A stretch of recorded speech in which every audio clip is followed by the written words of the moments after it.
Seorang pelayan Tuhan harus dihormati, apalagi pelayan Tuhan yang telah menjalankan tugas kepemimpinannya dengan baik, terutama dalam hal mengajar dan berkhotbah.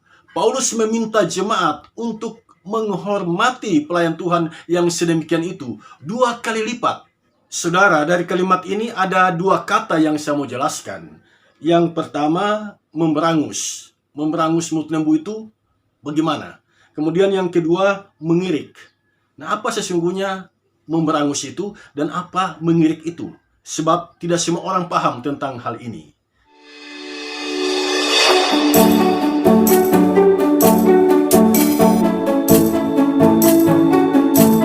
Salam sejahtera dalam kasih Kristus. Senang jumpa dengan Bapak Ibu Saudara sekalian di channel ini. Kali ini kita belajar dari 1 Timotius pasal 5 ayat 17 sampai ayat yang ke-25. Tema khotbah kali ini, hormatilah pelayan Tuhan. Saya sangat berharap Anda menonton video ini sampai selesai. Sebab di dalam video ini saya akan menjelaskan siapa pelayan Tuhan itu, mengapa kita harus menghormati pelayan Tuhan. Kalau kita menghormati pelayan Tuhan, apa dasar kita menghormati pelayan Tuhan? Lalu bagaimana pelayanan ideal dari seorang pelayan Tuhan? Semuanya itu akan dibahas tuntas melalui khotbah ini. Selamat Anda menonton, dan sebelum kita bahas semuanya itu, mari kita mohon tuntunan kuasa Tuhan, kita berdoa. Ya Bapa Allah yang Maha Kuasa, saat ini kami mau belajar dari firman-Mu.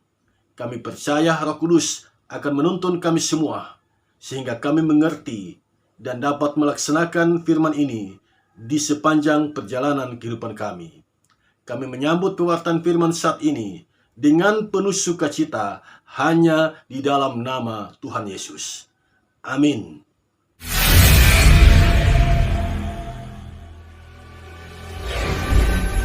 Saudara yang dikasihi Tuhan, dalam teks bacaan kita saat ini, pelayan Tuhan disebut penatua. Hal itu dicatat dalam 1 Timotius pasal 5 ayat yang ke-17. Demikian bunyinya. Penatua-penatua yang baik pimpinannya patut dihormati 2 kali lipat, terutama mereka yang dengan jeripaya berkhotbah dan mengajar. Saudara sekalian, ketika Paulus menggunakan istilah penatua dalam teks ini menarik saudara sekalian. Mengapa? Dalam perkop-perkop sebelumnya, tepatnya dalam 1 Timotius pasal 3 ayat 1 dan 2, di sana Paulus tidak menggunakan istilah penatua. Istilah yang digunakan oleh Paulus adalah penilik jemaat. Nah, apakah penatua sama dengan penilik jemaat? Apakah sama? Saudara mungkin penasaran dengan hal ini. Nah, saya akan jelaskan ini dengan sederhana. Penatua adalah sebuah istilah dalam bahasa Yunani presbiteros. Sedangkan penilik jemaat diterjemahkan dari bahasa Yunani episkopos. Penatua dan penilik jemaat sebenarnya sama saja. Yang membedakannya adalah penatua adalah sebuah istilah yang menunjuk pada status seseorang dalam pelayanan. Sementara penilik jemaat menunjuk pada tugas dari seorang penatua, yaitu mengawasi dan memperhatikan keadaan jemaat. Nah, dari sini kita mengerti mengapa dalam 1 Timotius 3 ayat 1 sampai 7 Paulus menggunakan istilah penilik jemaat. Nah, ketika dia menggunakan istilah itu, di sana dia membicarakan tentang kewajiban seorang penilik jemaat dan persyaratan untuk menjadi penilik jemaat. Tetapi dalam bacaan kita saat ini 1 Timotius 5 ayat 17 sampai ayat yang ke-20, Paulus menggunakan istilah penatua dan haknya. Hak dari seorang penatua. Sejak zaman para rasul, jabatan penatua sebenarnya sudah ada di dalam gereja. Penatua diserahkan tanggung jawab untuk mengurusi urusan gereja. Bahkan kepemimpinan gereja pun dipercayakan kepada seorang penatua. Munculnya istilah penatua sebenarnya berakar dari sistem pemerintahan bangsa Yahudi. Dalam sistem pemerintahan itu, dengan pemuka agama, tua-tua Yahudi punya kewenangan untuk mengambil keputusan. Untuk mengambil keputusan atas setiap persoalan yang muncul di dalam masyarakat. Nah, gereja mengambil alih sistem pemerintahan itu, mengadopsinya, memodifikasinya, dan menerapkan itu dalam kehidupan bergereja. Karena itu dapat kita pahami mengapa dalam surat 1 Timotius ini ada dua jenis jabatan gerejawi, yaitu penatua dan diaken. Sebenarnya diaken ini pada awalnya tidak ada, tetapi karena tanggung jawab penatua begitu besar, dan mereka tidak dapat melaksanakan tanggung jawab itu dengan maksimal, maka dipilihlah orang-orang khusus untuk menangani pelayanan diakonal, dan mereka itu disebut diaken. Nah, bacaan kita saat ini merupakan nasihat Paulus kepada seorang anak muda bernama Timotius. Timotius ini adalah pemimpin jemaat di kota Efesus. Terhadap Timotiuslah Paulus memberikan penjelasan tentang penatua. Walaupun nasihat Paulus ini spesifik bagi penatua, tetapi pesan yang terkandung di dalamnya sesungguhnya berlaku bagi semua pelayan Tuhan. Orang-orang yang bekerja di ladang Tuhan ini harus dihormati. Harus dihormati. Itu pesan Paulus kepada Timotius. Mengapa seorang pelayan Tuhan harus dihormati? Jawaban atas pertanyaan itu dapat kita lihat dalam ayat 17. Seorang pelayan Tuhan harus dihormati karena dia telah berjerih lelah dalam pelayanan. Seorang pelayan Tuhan harus dihormati, apalagi pelayan Tuhan yang telah menjalankan tugas kepemimpinannya dengan baik, terutama dalam hal mengajar dan berkhotbah. Paulus meminta jemaat untuk menghormati pelayan Tuhan yang sedemikian itu 2 kali lipat. 2 kali lipat ini bukan dalam pengertian dia mendapatkan 2 penghormatan, bukan. Penghormatan 2 kali lipat itu sesungguhnya menunjuk pada perhatian jemaat. Jadi terhadap seorang pelayan Tuhan yang begitu tekun mengajar, yang begitu tekun berkhotbah, yang menjalankan tugas kepemimpinannya dengan baik, pelayan Tuhan yang semacam itu harus dihormati. Pelayan Tuhan yang semacam itu harus kita topang. Pelayan Tuhan yang semacam itu harus kita dukung pelayanannya. Ini sesuatu yang menarik, saudara sekalian. Apa sesungguhnya dasar kita menghormati pelayan Tuhan? Saya mengajak kita semua memperhatikan bacaan kita. Dalam ayat yang ke-18, Paulus memberikan nasihat seperti ini. Bukankah kitab suci berkata, janganlah engkau memerangus mulut lembu yang sedang mengirik, dan lagi seorang pekerja patut mendapat upahnya. Dari ayat ini jelas, dasar untuk menghormati pelayan Tuhan adalah kitab suci. Dan Paulus mengutip Ulangan pasal 25 ayat yang keempat. Di sana tertulis, janganlah engkau memerangus mulut lembu yang sedang mengirik. Saudara, dari kalimat ini ada 2 kata yang saya mau jelaskan. Yang pertama, memerangus. Memerangus mulut lembu itu bagaimana? Kemudian yang kedua, mengirik. Nah, apa sesungguhnya memerangus itu dan apa mengirik itu? Sebab tidak semua orang paham tentang hal ini.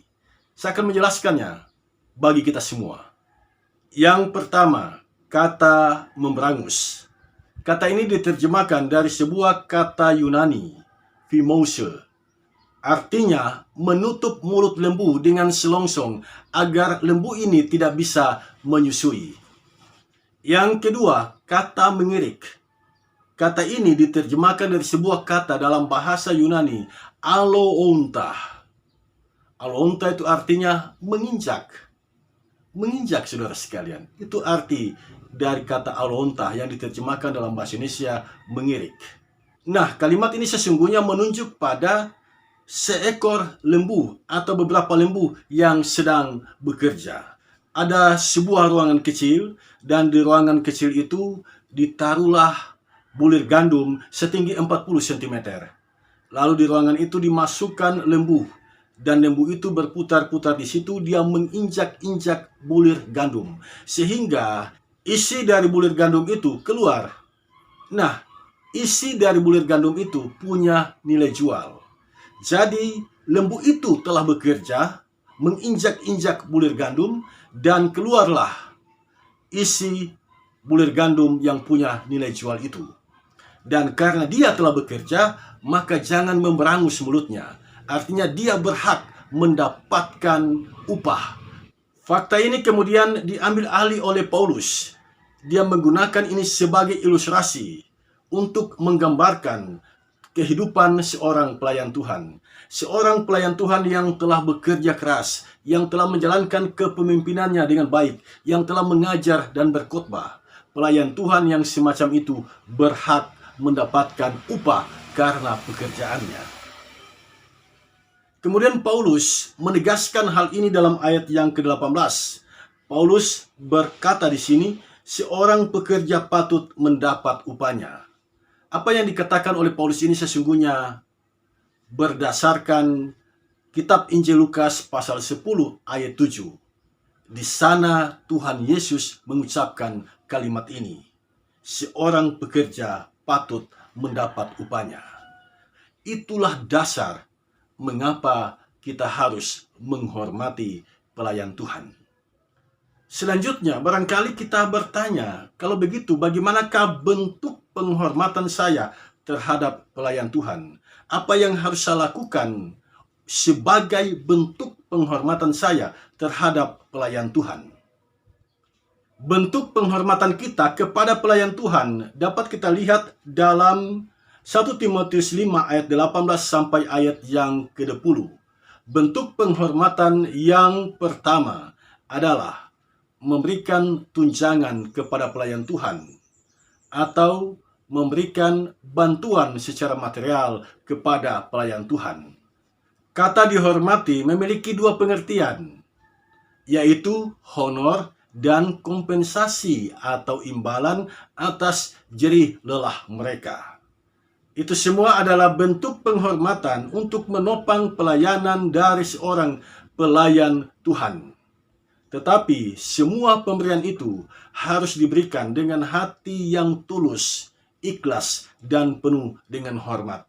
Tanpa sikap hati yang semacam ini, segala pemberian tidak ada artinya di hadapan Tuhan. Yang kedua, berprasangka positif terhadap setiap pelayan Tuhan. Hal itu dapat kita baca dalam ayat yang ke-19. Saudara, pelayan Tuhan bukanlah manusia yang sempurna. Dia sama dengan saudara. Dia juga punya kelemahan, dia juga punya keterbatasan. Bukan tidak mungkin ada orang yang membicarakan kelemahan itu, membicarakan keterbatasan itu, dan bahkan ada orang yang mau menjatuhkannya. Paulus memberikan pesan kepada Timotius agar tidak segera menanggapi percakapan orang, pembicaraan orang tentang seorang pelayan Tuhan, kecuali jika didukung 2 atau 3 orang saksi. Pernyataan Paulus ini sesungguhnya didasarkan pada kitab Ulangan pasal 19 ayat 18 dan dikuatkan lagi dengan ucapan Yesus di dalam kitab Injil Matius pasal 18 ayat yang ke-16. Tanpa didukung oleh 2 atau 3 orang saksi, laporan tentang seorang pelayan Tuhan, Paulus ingatkan kepada Timotius, jangan segera ditanggapi. Sebab terhadap seorang pelayan Tuhan, sedapat mungkin kita berprasangka positif. Yang ketiga, menegur seorang pelayan Tuhan jika terbukti bersalah. Kata menegur di sini diterjemahkan dari sebuah kata dalam bahasa Yunani, elenko. Elenko artinya teguran serius. Tujuan teguran itu adalah pembelajaran bagi jemaat agar tidak kompromi dengan dosa, agar menjaga kesucian hidup. Saudara sekalian, tetapi saya mau katakan kita harus berhati-hati dalam hal menegur. Tidak semua kesalahan itu harus ditegur di depan jemaat. Perhatikan itu. Jika seseorang melakukan kesalahan, dia mengakui kesalahan itu dan dia bertobat, maka tidak perlu kesalahan itu ditegur di depan jemaat. Teguran yang sekeras itu hanya diberikan kepada seseorang yang telah melakukan kesalahan dan dia tidak bertobat dari kesalahannya itu. Karena itu mari kita lihat ayat 20 bacaan kita. Yang mendapat teguran yang keras seperti itu adalah mereka yang berbuat dosa. Nah, kalimat ini dapat kita mengerti jika kita melihat teks bahasa Yunani. Kata yang digunakan untuk berbuat dosa di situ adalah harmata nontas. Artinya berbuat dosa terus-menerus. Sudah ditegur berbuat dosa, sudah ditegur berbuat dosa. Nah, orang yang semacam ini, yang tidak pernah jerah, orang yang semacam ini harus ditegur di depan jemaat. Dari sini jelas, teguran di depan jemaat hanya diberikan kepada pelayan Tuhan yang tidak mau bertobat. Tetapi bagi mereka yang segera mengakui dan menyatakan pertobatannya, teguran yang sekeras itu tidak perlu dilakukan. Selanjutnya, bagaimana pelayanan ideal bagi seorang pelayan Tuhan? Jemaat pasti tertarik dengan pertanyaan ini. Dari bagian Alkitab ini, saya mencatat beberapa hal. Yang pertama, jangan pilih kasih dalam pelayanan. Perhatikan ayat 21. Dia harus berbuat baik kepada semua orang yang dia layani. Ada sebuah kisah tentang seorang yang buta yang bernama Fanny Crosby. Fanny Crosby setiap hari dia mengeluh tentang penderitaan yang dialami karena kebutaannya itu. Tapi pada suatu ketika dia mendengar berita tentang Yesus yang mati demi keselamatannya. Yesus yang mati demi menebus dosa-dosanya. Fanny Crosby sadar, ternyata penderitaan yang dialami tidak sebanding dengan penderitaan Yesus. Yesus telah mengasihi dia. Yesus telah berbuat baik kepadanya, menyelamatkan dia dari kematian yang disebabkan oleh dosa. Kematian kekal yang diakibatkan oleh dosa. Ketika Fanny Crosby tiba pada kesadaran ini, dia menyesal dan menyatakan pertobatannya kepada Tuhan. Kemudian dia menulis sebuah lagu, dan lagu itu sampai sekarang sering dinyanyikan di gereja. Salibmu, salibmu, yang kumuliakan pada kaki salibmu. Itu lagu yang diciptakan oleh Fanny Crosby ketika dia sadar bahwa Tuhan Yesus sangat mengasihi dia, mengorbankan nyawanya demi keselamatannya. Nah, seorang pelayan Tuhan harus memiliki kasih seperti Kristus, mengasihi semua orang tanpa pandang bulu. Itulah sesungguhnya pelayanan yang harus dilakukan oleh seorang pelayan Tuhan. Tanpa memihak, tanpa pilih kasih. Semua orang, entah yang suka maupun yang tidak suka, semua orang dikasihinya. Yang kedua, seorang pelayan Tuhan jangan terburu-buru menumpangkan tangan. Hal itu dicatat dalam ayat 22 bacaan kita saat ini. Kita tahu praktek menumpangkan tangan itu. Penumpangan tangan pada saat pembaptisan, penumpangan tangan pada saat pemberian berkat, dan penumpangan tangan pada saat peneguhan atau pentahbisan pelayan khusus. Nah, pertanyaan kita sekarang adalah penumpangan tangan yang dimaksud di sini, penumpangan tangan yang mana? Apakah pemberian berkat? Apakah di saat pembaptisan? Ataukah penumpangan tangan dalam hal meneguhkan atau mentahbiskan seorang pelayan Tuhan, seorang penatua? Nah, kalau kita melihat perikop ini berisi nasihat Paulus kepada Timotius tentang penatua. Itu berarti penumpangan tangan yang dimaksud di sini adalah penumpangan terhadap seorang penatua. Ketika seorang penatua atau pelayan Tuhan mau ditahbiskan, Paulus mengingatkan Timotius jangan terburu-buru. Artinya, Timotius harus memeriksa dulu calon pelayan itu. Diperiksa dengan baik, diteliti dengan baik, jangan sampai ada dosa atau kesalahan yang mengganjal hati jemaat. Jadi jangan terburu-buru dalam hal menumpangkan tangan. Buatlah dasar penumpangan tangan pentahbisan pelayan Tuhan itu kuat. Sebab ada penumpangan tangan yang dasarnya tidak kuat. Misalnya, dia segera diangkat jadi pelayan Tuhan karena dia orang kaya. Jadi gereja membutuhkan uangnya. Atau orang itu adalah orang yang tidak aktif dalam persekutuan gereja. Jadi dia segera diangkat jadi pelayan Tuhan, dia segera diteguhkan sebagai pelayan Tuhan dengan harapan agar dia segera menjadi orang yang aktif dalam persekutuan. Kedua hal ini dasarnya tidak kuat. Seharusnya orang itu telah mencintai Tuhan, telah membuktikan dia sungguh-sungguh mengasihi Tuhan.